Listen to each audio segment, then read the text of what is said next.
सबसे पहले आप सभी लोगों का बहुत बहुत धन्यवाद जिन्होंने इस छोटे से चैनल को उठाकर 300 सब्सक्राइबर तक पहुंचाया। मेरे लिए अपने आप में ये बहुत बड़ी बात है क्योंकि मेरे पास ना डिजिटल बोर्ड है, ना मेरे पास कोई पीआर टीम है, ना मेरे पास कोई रील कट करने वाले हैं, ना ही मेरे पास कुछ भी नहीं है। ऊपर से जॉब भी नहीं है, बट आप सभी के प्यार से मैं 300 तक के सफर तक पहुंच गया और ठीक ठाक चल रहा हूं, बस आप लोगों के प्यार और दुआ की वजह से। ऐसे ही चलते रहिए, ऐसे ही अपना सपोर्ट करते रहिए, क्योंकि मैं भी जानता हूं जब तक मेरा डिजिटल बोर्ड आएगा मैं बहुत लेट हो चुका हूं, क्योंकि मेरे पास इंतजाम करने के लिए जिस चीज की जरूरत है, पैसा, वो नहीं है ना। और सबसे बड़ी बात कि मतलब जॉब भी नहीं है कि जो एक सर्कुलर पैसा आता रहता, रेगुलर पैसा चलता रहता है ऐसा साइकिल में। सब कुछ पीछे रह गया, बस आगे और आप लोगों के साथ अगर कुछ है तो वो है अपना आत्मविश्वास, आप लोगों का सपोर्ट, आप लोगों के लिए मेहनत करने का वो जुनून। जोगिंदर नाम है मेरा, आप लोगों का दिया हुआ औगी हूं, न पहले रुका था न अब रुकूंगा। मौसम बदला है पर बिजली की गड़गड़ाहट हम दिखाएंगे आप लोगों के प्यार के साथ फाइनल एग्जाम में। So thank you so much. Hi everyone, क्या हालचाल? आप सभी लोगों का बहुत बहुत स्वागत है आज के इस प्यारे से लेक्चर, जहां पर हम करने वाले हैं sectors of the Indian economy का पार्ट 1। सो आप सभी लोगों का बहुत बहुत स्वागत है। आप बने रहिएगा इस पूरे सेशन में और देखते रहिएगा कि कैसे हम प्राइमरी सेक्टर, सेकेंडरी सेक्टर और टर्शियरी सेक्टर को समझने की पूरी कोशिश करते हैं। साथ ही साथ हम ये भी देखेंगे इनका जीवी और जीडीपी के साथ क्या रिश्ता है। यही नहीं दोस्तों, इस चैप्टर में आपको डिसगाइज्ड अनएम्प्लॉयमेंट देखने को भी मिलेगा, plus how to create more employment भी इसी टॉपिक में होने वाला है। तो चलिए शुरुआत करते हैं अपने इस लेक्चर नंबर 1 की। बने रहिएगा दोस्तों, और बहुत इंपॉर्टेंट, बहुत ही छोटी सी क्लास, बहुत प्यारी क्लास है। आज आप लेक्चर नंबर 1 कर रहे हैं और सबसे पहले हम पढ़ रहे हैं types of sector. Type of sector में हम बताते हैं भाई साहब PST, यानी primary, secondary and tertiary sector. Primary sector में ज्यादातर आप प्रोडक्शन का काम करते हैं, तो यहां पर इसे agriculture and it's allied sector भी कहा जाता है। एस फॉर सर्विस सेक्टर नहीं है, सेकेंडरी सेक्टर है। यहां पर आप मैन्युफैक्चरिंग और इंडस्ट्री रिलेटेड काम करते हो। क्या काम करते हो? मैन्युफैक्चरिंग या फिर इंडस्ट्री रिलेटेड काम करते हो। And third is your tertiary sector, जिसे हम सर्विस सेक्टर भी कहते हैं, यानी जहां पर कोई प्रोडक्शन नहीं होती, कोई मैन्युफैक्चरिंग नहीं होती, बस वहां पे आप सर्विस देने का काम करते हो। वो क्या है क्या नहीं, इस चैप्टर में बने रहिए, पूरा टॉपिक समझा के आप लोगों को भेजूंगा। प्राइमरी सेक्टर का सुन लीजिए line, When we produce a good, जब हम कोई सामान प्रोड्यूस करते हैं, ध्यान सुनिएगा, बनाते नहीं है, प्रोडक्शन कर रहे हैं, उगा रहे हैं, by using natural resources, exploiting मतलब यहां पे उनका यूज करके, it is an activity of the primary sector. क्या है? It is an activity of the primary sector. जब भी आप नेचुरल चीजों का यूज करके कुछ भी बनाते हो, वो एक्टिविटी प्राइमरी सेक्टर की एक्टिविटी कहलाती है। ध्यान से सुनना मेरी बात, जब भी आप नेचुरल रिसोर्सेज को यूज करके कुछ भी बनाते हो, वो एक्टिविटी वहां पर प्राइमरी सेक्टर का पार्ट बन जाती है। जैसे आप खेती और इनसे रिलेटेड ये फोटो देख रहे हो। अब हम इन्हें प्राइमरी क्यों कह रहे हैं? हम इन्हें प्राइमरी इसलिए कह रहे हैं बिकॉज सबसे पहले हम बना ही यही प्रोडक्ट रहे हैं। आगे हम इनसे और प्रोडक्ट बनाएंगे, बट उसको बनाने से पहले हमने जो प्रोडक्ट बनाया है that is base for upcoming products. आने वाले प्रोडक्ट्स का बेस है, इसके बिना वो नहीं बन पाएंगे। तो ये इनके लिए क्या हो गया? प्राइमरी। इसीलिए हम इसको प्राइमरी कह रहे हैं। इस सेक्टर को एग्रीकल्चर एंड उससे रिलेटेड सेक्टर भी कहा जाता है। क्यों? क्योंकि यहां पर जो कुछ आप उगा रहे हो, ज्यादातर नेचुरल प्रोडक्ट्स का एक्सप्लोटेशन यानी उनका यूज करके ही उगा रहे हो, चाहे वो खेती से हो, डेयरी से हो, फिशिंग से हो, फॉरेस्ट्री से हो। ये सब का यूज करके जब आप कुछ भी बनाते हो, भैंस गाय का यूज करके आपने पनीर बनाया, तो पनीर तो आप खा लोगे, बट वो बना किससे? नेचुरल चीज। गाय कोई मशीन नहीं है। तो ये आप देख रहे हो एक फोटो है बहुत बेहतरीन सी। बात करते हैं सेकेंडरी सेक्टर की। इसमें क्या होता है? नेचुरल प्रोडक्ट जो आपने बनाए उनको हम चेंज करते हैं with the help of manufacturing, यानी इंडस्ट्री फैक्ट्री में लाकर नेचुरल प्रोडक्ट, दूध लेके आए जैसे गांव से, तो वो भैंस ने दिया, यहां लाकर उसको मशीन के थ्रू यूज करके उसका पनीर बनाया, छाछ बनाया, दही बनाया, चीज बनाया। तो यानी कि यहां पर हम नेचुरल प्रोडक्ट्स को एक दूसरा रूप देते हैं, उससे फॉर्म बदल देते हैं with the help of machine और इंडस्ट्रीज, जैसे कि ये यहां पे हो रहा है। नेक्स्ट देखते हैं, it is the next step after primary. Yes, primary is the first step, that is why we are calling वो प्राइमरी सेक्टर। ये सेकंड स्टेप है। यहां पर हम कुछ प्रोड्यूस नहीं कर रहे हैं, एक्चुअली यहां पर हम नेचर का कुछ भी खेल नहीं खेल रहे हैं, बट हम यहां पे क्या कर रहे हैं? मैन्युफैक्चरिंग का प्रोसेस चला रहे हैं, बनी हुई चीज से नया कुछ बना रहे हैं। आगे चलिएगा, जैसे कि शुगर केन खेत में होता है, उससे हमने गुड़ और चीनी बना लिया। हमने जैसे मिट्टी ली जो नेचुरल अर्थ की है, उससे हमने ईंटें बना ली या घर बना दिया, ये चीजें होती हैं।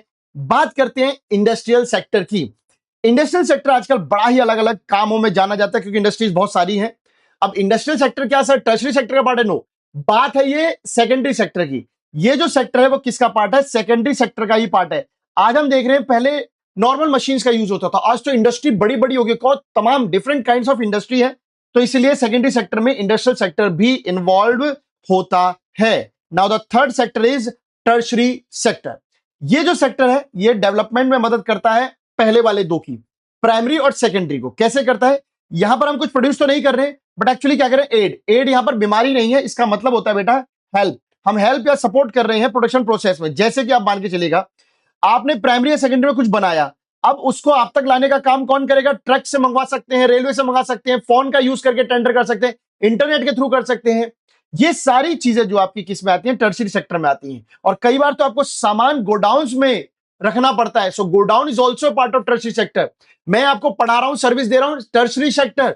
आप एटीएम में जाते हो, कार्ड स्वाइप करते हो, पैसा निकालते हो, टर्शरी सेक्टर। यानी कि जहां पर आप ना तो कुछ प्रोड्यूस कर रहे हो, ना उसे बाय कर रहे हो, सिर्फ उसकी सर्विसेज का यूज करके आगे बढ़ रहे हो, इसे टर्शरी सेक्टर कहते हैं। जैसे ये है, चलिए आगे चलते हैं। Transport facilities, communication facility, banking, trade, ये सब, even doctor facilities, advocate facilities, teacher facilities, ये सब क्या है? ये सारे के सारे टर्शरी सेक्टर का ही पार्ट है, क्योंकि यहां पर हम सर्विस जनरेट करते हैं, कोई सामान नहीं, इसलिए टर्शरी सेक्टर को हम सर्विस सेक्टर कहते हैं। क्योंकि यहां पर हम कुछ प्रोडक्शन नहीं कर रहे हैं, बल्कि सर्विसेज मुहैया करा रहे हैं, आपको सर्विसेज दे रहे हैं, तो सर्विस सेक्टर कहा जाता है।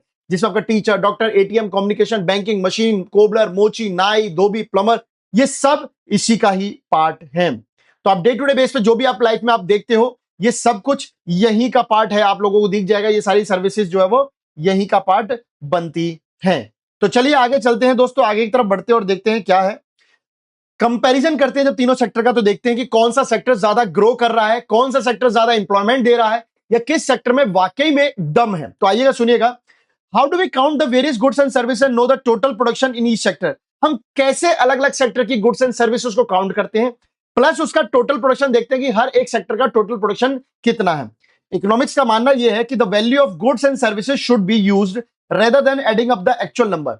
मतलब किसी ने 10 किलो सामान बनाया, आप 10 किलो मत गिनो, 15, 20, 25, 30, वो एक्चुअल नंबर मत गिनो, but you have to count the value of goods and service. एक अब मान लीजिए सुनार है, अब उसका 1 किलो सोना और आप बनिया की 1 किलो चीनी, भाई कैसे कंपैरिजन करोगे? बोले साहब दोनों का 1 किलो है। अरे 1 किलो से क्या होता है, आपकी वैल्यू ऑफ गुड्स क्या है वो तो देखिए।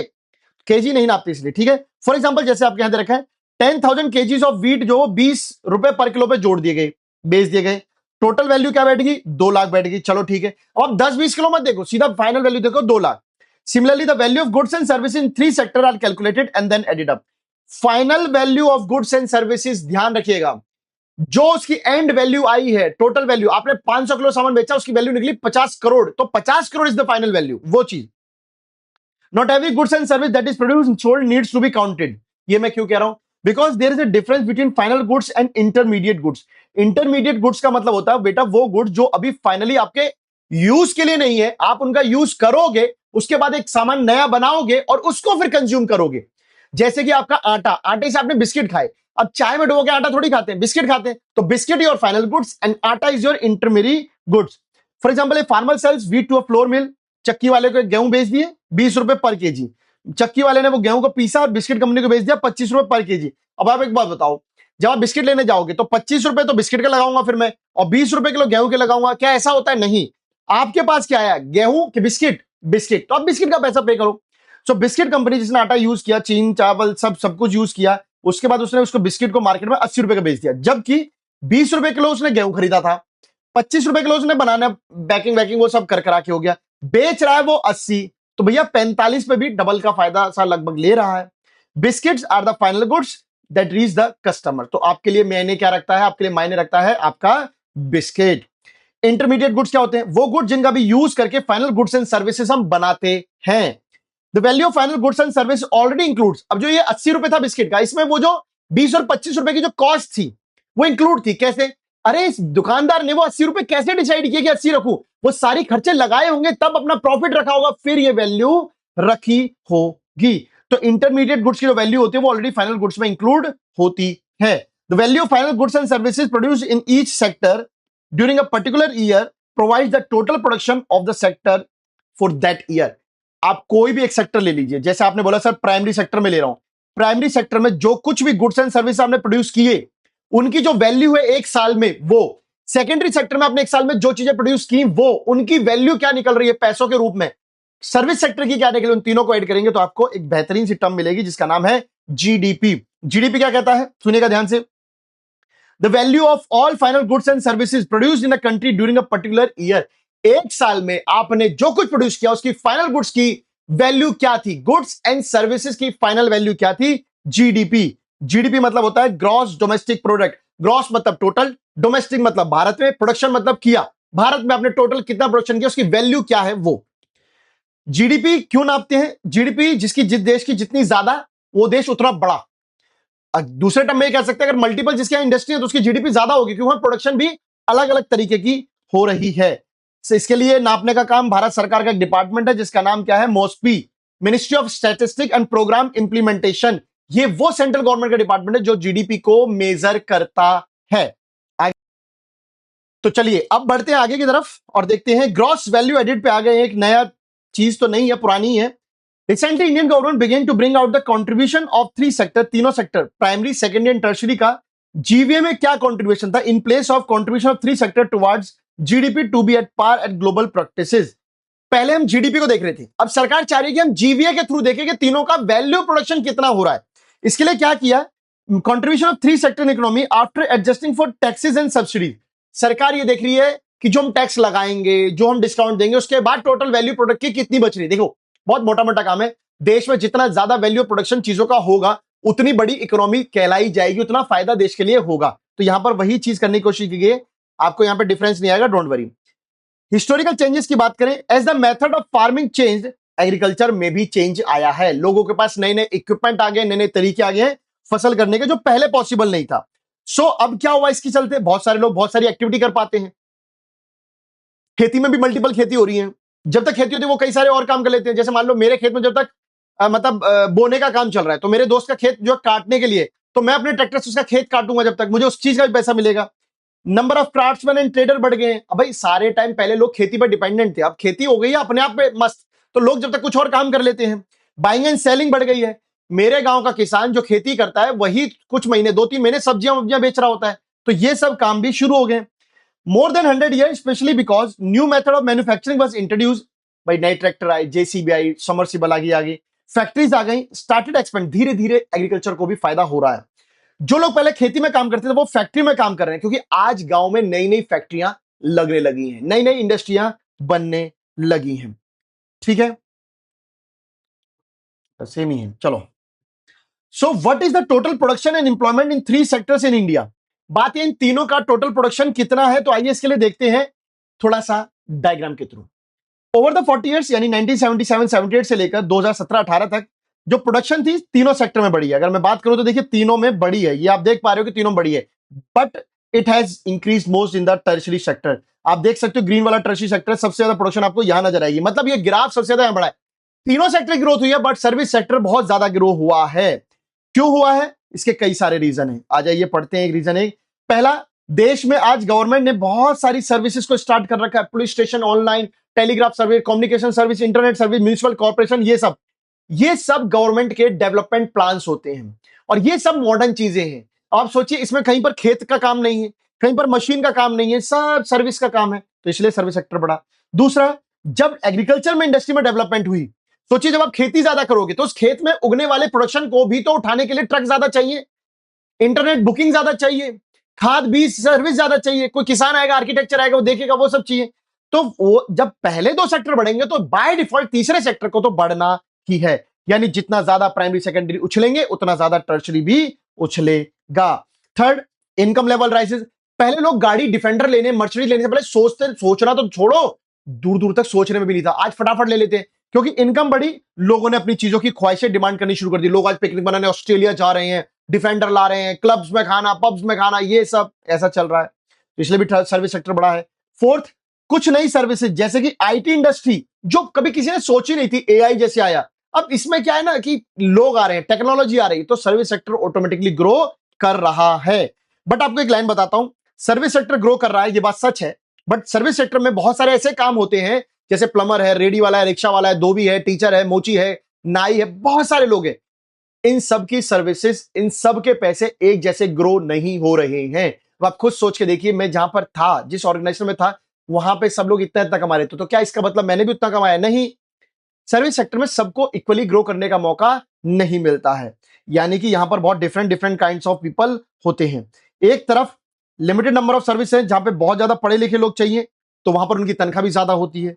दूसरी तरफ बहुत ज्यादा लोग हैं, जहां पर जैसे शॉपकीपर, दुकानदार, मोची, धोबी है, वहां पर स्किल नहीं चाहिए, तो इतने सारे लोग हैं तो वहां कमाई का चांस कम है। सीधी सी बात है, एक समुद्र में सोने के सिक्के पड़े और वहां पर दो लोग बैठे हैं, तो दो लोग आराम से एंजॉय करके लूट सकते हैं। बट एक समुद्र में वही सिक्के दोबारा पड़े हैं और वहां पे 500 लोग बैठे, तो सबके हिस्से कम कम आएगा ही पैसा। आगे चलते हैं दोस्तों। ये जो गरीब सर्विस सेक्टर वाले लोग होते हैं, ये बड़ी मुश्किल से अपना जीवन चला पाते हैं, दिन भर में इतना ही कमा पाते हैं कि बस कैसे भी करके जीवन चल पा रहा है। So only a part of this sector is growing importance of service sector. Service sector को अगर मैं बोलूं तो एक तरह के दो पार्ट हो गए, जहां पे लिमिटेड नंबर ऑफ पीपल है जिनके पास बहुत अच्छी जॉब है, और जहां पे अनलिमिटेड पीपल है जहां पे जॉब का कुछ नहीं पता। तो आप सोच लीजिए यही ग्रो कर रहा है। आप देख सकते हैं percentage share of gross value added में तीनों का शेयर बढ़ा है, पर टर्शरी सेक्टर नहीं, सर्विस सेक्टर का ज्यादा है। बात करें इंप्लॉयमेंट की, देखिए सबकी इंप्लॉयमेंट बढ़ी है, बट यहां पर आप देखेंगे 31 सबसे बड़ा नंबर जो किसके पास है, ग्रीन कलर देख लीजिए आपके पास। अच्छा सॉरी, ग्रीन नहीं है, ग्रीन से बड़ा तो 44 है बेटा, ये भी है। तो प्राइमरी सेक्टर, अब तक हमने तारीफ पढ़ी किसकी, टर्शरी की, बट आप यहां पे पढ़ रहे हो कि प्राइमरी सेक्टर सबसे ज्यादा इंप्लॉयमेंट देता है। आइए पढ़ते हैं क्यों। बात यह है कि सबके अंदर चेंज आया, बट इंप्लॉयमेंट के नाम में ऐसा कुछ चेंज नहीं आया। सब सेक्टर ग्रो हुए प्रोडक्शन के मामले में, बट नौकरी के मामले में कोई ग्रोथ नहीं दिख रही। आज भी लोग पुराने तरीके से खेतों पर ही नौकरी के लिए डिपेंडेंट हैं। Primary sector continues to be the largest employer even now. आज भी लोग, किसान, खेती पे, ज्यादातर लोग खेती पे डिपेंडेंट है। ऐसा क्यों हुआ? क्यों जब सारे सेक्टर में प्रोडक्शन बढ़ी तो नौकरी पे क्यों नहीं शिफ्ट हुआ? ये भाई सब लोग जाके सर्विस सेक्टर में क्यों नहीं काम कर पाए? सब लोग जाके सेकेंडरी सेक्टर में क्यों नहीं काम कर पाए? क्यों प्राइमरी पे बोझा बने हुए हैं? Because not enough jobs in the secondary and tertiary sector. है ही नहीं नौकरी। अब जैसे मेरे पास नौकरी नहीं है ही नहीं ना भाई मेरे पास नौकरी, बस तो बात खत्म। ऐसा ही होता है। 1/6 of GVA, as a result more than half of the workers in a country are working in the primary sector.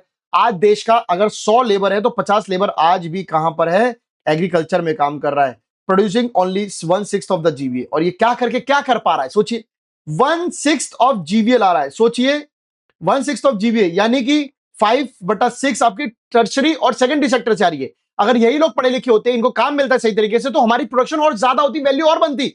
But क्योंकि आदमी के पास काम नहीं हो, खेत में करके क्या करेगा? सोचो, खेत में क्या ही कर सकते हैं, खेती कर सकते हैं बस। In contrast to this, secondary and tertiary sector produce the rest of the product. बाकी किसके आता? टर्शरी एंड सेकेंडरी सेक्टर के। एक छोटी सी किसान है, लक्ष्मी की बात कर लेते हैं। उसके पास 2 हेक्टेयर जमीन है जो बारिश पर डिपेंडेंट है, और ज्वार और अरहर जैसी फसल वो करती है। इसके घर में 5 लोग हैं जो सारे के सारे इसी घर में काम करते हैं। क्यों करते हैं? बिकॉज उनके पास और कहीं काम नहीं है। लक्ष्मी की बात कर रहा हूं, ठीक है। आप लोगों को नजर आएगा कि सब 5 के 5 लोग इस खेत में काम कर रहे हैं, कोई भी खाली नहीं बैठा है। But in actual fact labour जो उनका आपस में डिवाइडेड है। खेत 2 बीघा खेत है, उसमें 5 लोग कर क्या रहे हो? चुन चुन के ऐसे ही काम कर रहे फालतू का। Each one is doing some work, कोई ना कोई कुछ ना कुछ काम कर रहा है, बट पूरी तरीके से कोई काम नहीं कर रहा। एक इंसान की काम करने की कैपेसिटी 8 घंटे है, ठीक है, और एक काम को अकेले कर सकता है। अब 10 काम कर रहे हैं लोग मिलके, वहां पे 10 लोग मिलके काम कर रहे हैं, तो क्या ही एफिशिएंसी नहीं, कुछ नहीं। ये सिचुएशन कहलाती है अंडर एम्प्लॉयमेंट। अंडर एम्प्लॉयमेंट क्या होता है? जब कोई अपनी एफिशिएंसी से कम काम करता है, ठीक है। जहां पर लोग काम करते हुए तो दिखते हैं, खाली नहीं दिखते हैं, बट अपने पोटेंशियल, अपनी एबिलिटी से कम काम करता है, उस कंडीशन को कहते हैं डिस्गाइज्ड एम्प्लॉयमेंट, यानी कि छुपी हुई बेरोजगारी। काम करते हुए सब दिख रहे, दूर से लगा रहे, सब रोजगार है, बट अपनी एफिशिएंसी से काम न करना भी तो एक बेरोजगारी है। ये जो इंप्लॉयमेंट होती है, यहां पर क्या होती है भाई सब सुनिएगा। This kind of underemployment is hidden in contrast to someone who does not have a job and clearly visible as unemployed. Unemployed के अपोजिट होती है डिस्गाइज्ड एम्प्लॉयमेंट। कैसे होती है? अभी मैंने आपको खेत का एग्जांपल दिया है। जो अंडर एम्प्लॉयमेंट खेत के केस में आपने देखी, उसे क्या कहते हैं? डिस्गाइज एम्प्लॉयमेंट कहते हैं, डिस्गाइज अनएम्प्लॉयमेंट। ये आप समझ गए होंगे। फॉर एग्जांपल, हमारे देश में बहुत सारे ऐसे वर्कर हैं जो सर्विस सेक्टर में काम करते हैं दिन भर में, मोची, धोबी, रेडी वाले चलाने वाले, ये सब, ये जो पेंटर, प्लम्बर, ये सब लोग होते हैं। बट क्या आपको लगता है इन लोगों को पूरे साल काम मिलता है? नहीं, ये कभी काम करते हैं, कभी काम नहीं करते हैं। So how to create more employment? जब लोगों पे काम नहीं है, खेती पे प्रेशर है एम्प्लॉयमेंट का, तो कैसे एम्प्लॉयमेंट बढ़ाएं हम? पहला सुनिएगा, अगर गवर्नमेंट सब लोगों को कुछ पैसा दे दे, लोन पे दे दे, ताकि वो अपना कुआ वुआ बना ले, जमीन को खेती पे हल वल लाके फसल कर सके, तो भी लोग अपने खेत में बिजी रहेंगे, तो एटलीस्ट खाली नहीं बैठेंगे। ठीक है, डैम्स बनाए, कैनल बनाए। डैम्स कैनल बनाने के लिए लेबर की जरूरत पड़ेगी, जब तक उस गांव में कैनल बनेगी तब तक लोगों को वहां पे रोजगार मिलेगा। रोड बनाएंगे तब तक वहां पे लोगों को रोजगार मिलेगा। गवर्नमेंट अगर जो है रोड ट्रांसपोर्ट बिजली बना ले तो वहां के लोगों को रोजगार मिलेगा। ऐसी इंडस्ट्री पता लगाए जो उस पर्टिकुलर एरिया में सुटेबल है और वहां पे लगाने से बहुत सारे लोगों को रोजगार मिल सकता है, तो भी लोगों को रोजगार मिलेगा। चीप एग्रीकल्चर क्रेडिट दे, खेत के बेस पर सस्ता लोन दे दे, जिससे कि वो चुका भी पाए और खेती भी कर पाए। ऐसी इंडस्ट्री को बनाए जैसे फ्रूट्स एंड वेजिटेबल, शहद की इंडस्ट्री, जो कि लोगों के लिए बहुत फायदेमंद की, और लोग वहां जाके काम करें, वहां जाके अपना सामान बेचे, वो सामान खरीदे, खुद भी फ्रेंचाइजी खोलें, वो सब। कोल्ड स्टोरेज बनाए। कोल्ड स्टोरेज से फायदा क्या, उनका जो खेती है अब जो बर्बाद हो जाती है तो उसके बाद वो भूखे मरते हैं, बेरोजगार हो जाते हैं। उनका जब अनाज कोल्ड स्टोर में रहेगा तो उनको आश्वासन रहेगा इस बात का, हमारा अनाज तो पड़ा है, बिक ही जाएगा, और साथ में वो अपना साइड में कोई काम कर सकते हैं। जंगल के आसपास हनी कलेक्शन सेंटर बना दो। भाई बहुत सारे लोग जंगल पे डिपेंडेंट होते हैं, ट्राइबल पीपल, अगर वो वहां पे हनी सेंटर कलेक्ट करेंगे तो उस हनी को बेचेंगे तो उनको कुछ ना कुछ रोजगार मिलेगा, दो पैसे आएंगे ही आएंगे। सेमी इंडस्ट्री एरिया में, सेमी रूरल मतलब गांव ना शहर, बीच में कहीं इंडस्ट्री बना दो, जिससे लोग जो है वो गांव से निकल निकल के थोड़ा सा शहर तक आके काम कर सकें। एक स्टडी ये कहती है नीति आयोग की कि नियरली 20 लाख नौकरियां मिल सकती हैं एजुकेशन सेक्टर में, अगर सही से स्कूल टीचर और बाकी लोग हायर किए जाएं तो। अगर हम अपनी हेल्थ सिचुएशन को बढ़ा ले, डॉक्टर नर्सिस को भी हमें जरूरत है, उनकी भी रेशियो बढ़ा सकते हैं। प्लानिंग कमीशन ये कहता है अगर हम टूरिस्ट सेक्टर पर ध्यान दें तो 35 लाख लोग तो वहां भी आ सकते हैं, मतलब डॉक्टरी की भी जरूरत है, टूरिज्म भी हमारे यहाँ इंपॉर्टेंट है, टीचिंग भी इंपॉर्टेंट है, इनमें नौकरियां अभी भी खाली है। And the topic most important 3 marks में अगर आ जाए, right to work. Right to work की बात करें तो 625 डिस्ट्रिक्ट्स में आया था, 625 डिस्ट्रिक्ट्स में आया था। इसे मनरेगा भी कहते हैं 2005 के according. Mahatma Gandhi national rural employment guarantee act, ये क्या कहता है, अगर जो भी इंसान काम करने लायक है, काम करना चाहता है और अपना नाम हमारे जो है एम्प्लॉयमेंट बोर्ड में लिखवा जाता है, तो उसको हम 100 दिन का गारंटी काम देंगे। अगर गवर्नमेंट नहीं दे पाई तो हम उसको उस बात का मुआवजा यानी पैसा देंगे। तो बेरोजगारों, इंतजार किस बात का कर रहे हो, जाकर लिखवाया अपना नाम, क्या पता 150 रुपए कमाई लो फटाफट, इसे रील देखने से अच्छा है। So thank you so much, बहुत बहुत धन्यवाद आप सभी लोगों का। मिलते रहिए, बढ़ते रहिए, पढ़ते रहिए। मिलेंगे इसके लेक्चर नंबर 2 में। आई होप कि ये मतलब बहुत अच्छे से समझ में आ गया होगा आप लोगों को। कमेंट सेक्शन में बताना कि बेटा कैसा गया। देखो मैं आपसे रिक्वेस्ट कर रहा हूं यार, मेरा चैनल बिल्कुल नया है और दुनिया के पास पीआर है, पावर है, पैसा है, सब कुछ है, मेरे पास ये सब नहीं है। मैं ये सब नहीं कर पा रहा हूं, मेरे पास इवन डिजिटल बोर्ड लाने के लिए भी पैसे नहीं है। मैं जब तक उसका इंतजाम करूंगा तब तक मैं भी जानता हूं कि मैं काफी लेट हो जाऊंगा, बट मैं पूरी कोशिश में लगा हुआ हूं कि आप लोगों के लिए करूं। जॉब नहीं है, सेविंग नहीं है, कुछ भी नहीं है, पर है जो हिम्मत, है जो इंस्पिरेशन आप लोगों को पढ़ाने की, पढ़ा रहा हूं, पढ़ाऊंगा, पढ़ाता रहूंगा। So thank you so much for your support. आप लोगों ने 300 सब्सक्राइबर कर दिए, ये भी मेरे लिए बहुत बड़ी बात है, और आप लोग व्यूज भी देख रहे हो, कमेंट कर रहे हो, बहुत बहुत धन्यवाद। थैंक यू सो मच आप सभी लोगों का ये प्यार बनाए रखने के लिए। अब ये सफर बहुत छोटा है, जब तक हिंदुस्तान के बहुत सारे बच्चों को टॉप करा ना दूं, उन्हें अवेयर ना करा दूं कि रियल स्टडी क्या होती है, तब तक हार नहीं मानेंगे। जय हिंद दोस्तों, good night, thank you, bye bye.